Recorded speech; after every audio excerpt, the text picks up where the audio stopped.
ಸಮಯಕ್ಕೆ ಬಾರದ ಸಾರಿಗೆ ಬಸ್, ವಿದ್ಯಾರ್ಥಿಗಳ ಪರದಾಟ, ಬಸ್ ತಡೆದು ಪ್ರತಿಭಟನೆ. ದೊಡ್ಡಬಳ್ಳಾಪುರ ಮತ್ತೆ ಮುಂದುವರೆದ ಬಸ್ ಸಮಸ್ಯೆ, ವಿದ್ಯಾರ್ಥಿಗಳ ಪರದಾಟ. ಶಾಲಾ ಕಾಲೇಜುಗಳಿಗೆ ಹೋಗಲು ಬಸ್ಗಾಗಿ ಕಾಯುತ್ತಿದ್ದ ವಿದ್ಯಾರ್ಥಿಗಳು, ಸಾರಿಗೆ ಬಸ್ಗಳು ಸಮಯಕ್ಕೆ ಸರಿಯಾಗಿ ಬಾರದ ಹಿನ್ನೆಲೆ ವಿದ್ಯಾರ್ಥಿಗಳು ಬಸ್ ತಡೆದು ಪ್ರತಿಭಟನೆ ನಡೆಸಿದ್ದಾರೆ. ತಾಲೂಕಿನ ಉಜ್ಜನಿ ಹೊಸಹಳ್ಳಿ ಬಸ್ ನಿಲ್ದಾಣದಲ್ಲಿ ಈ ಘಟನೆ ನಡೆದಿದೆ.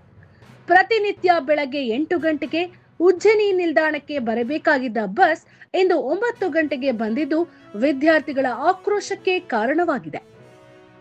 ಉಜ್ಜನಿ ಮಾರ್ಗವಾಗಿ ದೊಡ್ಡಬಳ್ಳಾಪುರಕ್ಕೆ ತೆರಳುವ ಬಸ್ ನಿತ್ಯ 8 ಗಂಟೆಗೆ ಬರಬೇಕಾಗಿತ್ತು. ಆದರೆ 9 ಗಂಟೆಗೆ ಬಂದ ಕಾರಣ ವಿದ್ಯಾರ್ಥಿಗಳು ಸರಿಯಾದ ಸಮಯಕ್ಕೆ ಶಾಲಾ ಕಾಲೇಜುಗಳಿಗೆ ತಡವಾಗಿ ಹೋಗುತ್ತಿದ್ದಾರೆ. ಇದರಿಂದ ಶಿಕ್ಷಕರು ಮತ್ತು ಪ್ರಾಂಶುಪಾಲರಿಂದ ನಿತ್ಯ ಬೈಗುಳ ತಿನ್ನಬೇಕಾಗುತ್ತಿದೆ.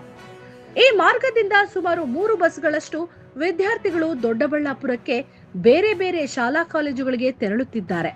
ನಿತ್ಯ ಇದೇ ರೀತಿಯಾದರೆ ಹೇಗೆ ಎಂದು ವಿದ್ಯಾರ್ಥಿಗಳು, ಪೋಷಕರು ರೊಚ್ಚಿಗೆದ್ದು ಬಸ್ ತಡೆದು ಪ್ರತಿಭಟನೆ ನಡೆಸಿದ್ದಾರೆ. ಸ್ಥಳಕ್ಕೆ ಡಿಪೋ ಮ್ಯಾನೇಜರ್ ಬರಬೇಕು, ಸರಿಯಾದ ಸಮಯಕ್ಕೆ ಬಸ್ ಬಿಡುವ ಬಗ್ಗೆ ಕ್ರಮ ಕೈಗೊಳ್ಳಬೇಕು ಎಂದು ಪಟ್ಟು ಹಿಡಿದಿದ್ದಾರೆ. ನಿರಂತರ ಸುದ್ದಿಗಾಗಿ ನೋಡ್ತಾ ಇರಿ VK18.